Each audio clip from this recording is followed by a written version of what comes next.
Now we start from Ukraine and Russia. Ukrainian President Volodymyr Zelenskyy has met U.S. officials and defense firms in Washington earlier today, seeking additional military support amid escalating strikes with Russia.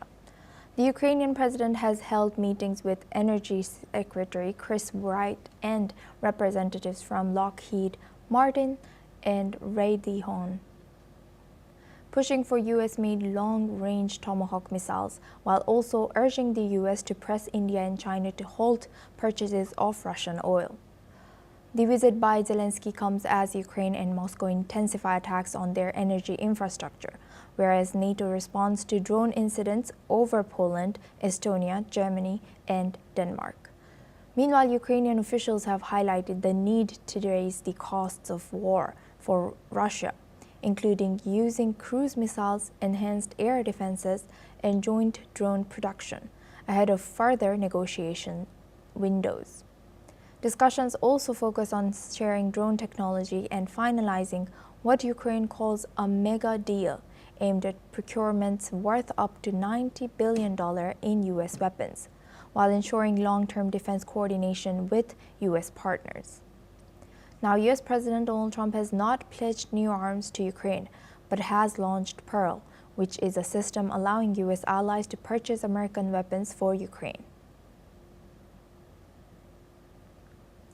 Now, for this discussion, we're joined by Professor Georgy Toleraya. He's a professor in Russian Academy of Science. Moscow joins us live from Moscow. Thank you very much, Professor, for joining us again. Good to see you. Professor, Hello. Professor, what do you think President Zelenskyy is set to discuss with President Trump, and how would this addition of some advanced weaponry change Ukraine's current defense strategy? I think what is important is what President Trump is going to discuss with Zelenskyy, not what Zelenskyy is going to do. He sounds like a man of yesterday, because today the situation has changed after President Trump and President Putin's talks.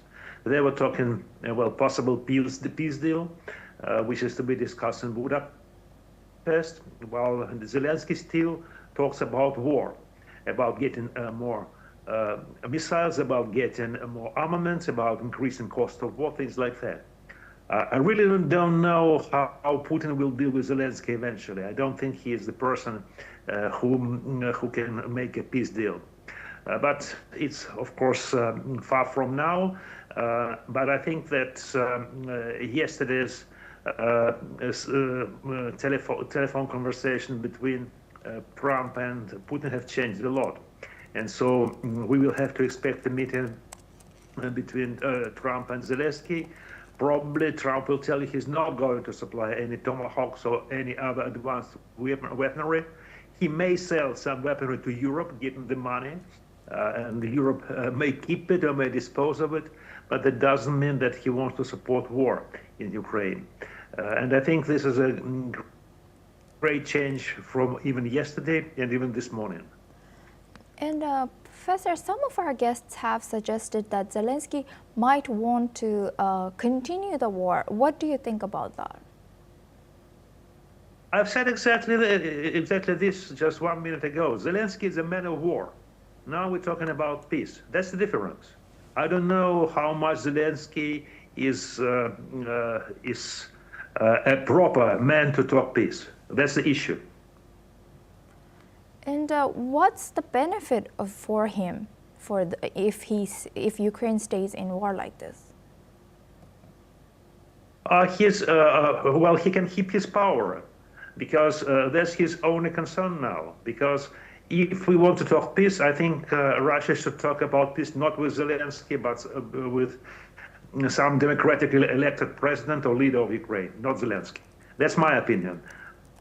I don't say that Zelenskyy won't be met by Putin, but if I were a professional, talk like a professional, you don't speak with peace with a man of war. And how do you analyze, you've mentioned in the first question, but how do you analyze current Russia-US relationship? It's very fluid now. We are just, both sides are trying to find some common interests. Of course, there are lots of divergences. There's a lot of contradictions, and they will stay. But at the moment, we are trying to concentrate more on what unites Russia and the US. What are the common interests, both globally and regionally in Ukraine? So that's what we're trying to do. There are not many these common points of agreement, but they are there, and I think the wise thing is to develop these points of agreement. And Professor, what would change if the 140 billion euro loan backed by frozen Russian assets were to be used for Ukraine's ongoing defense efforts?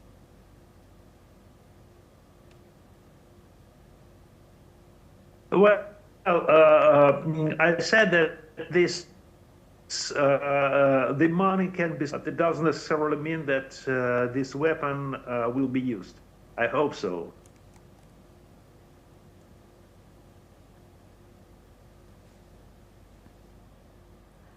Now, thank you very much, Professor Georgi Toleraya, for joining us and sharing that insight. Now we move on to Africa.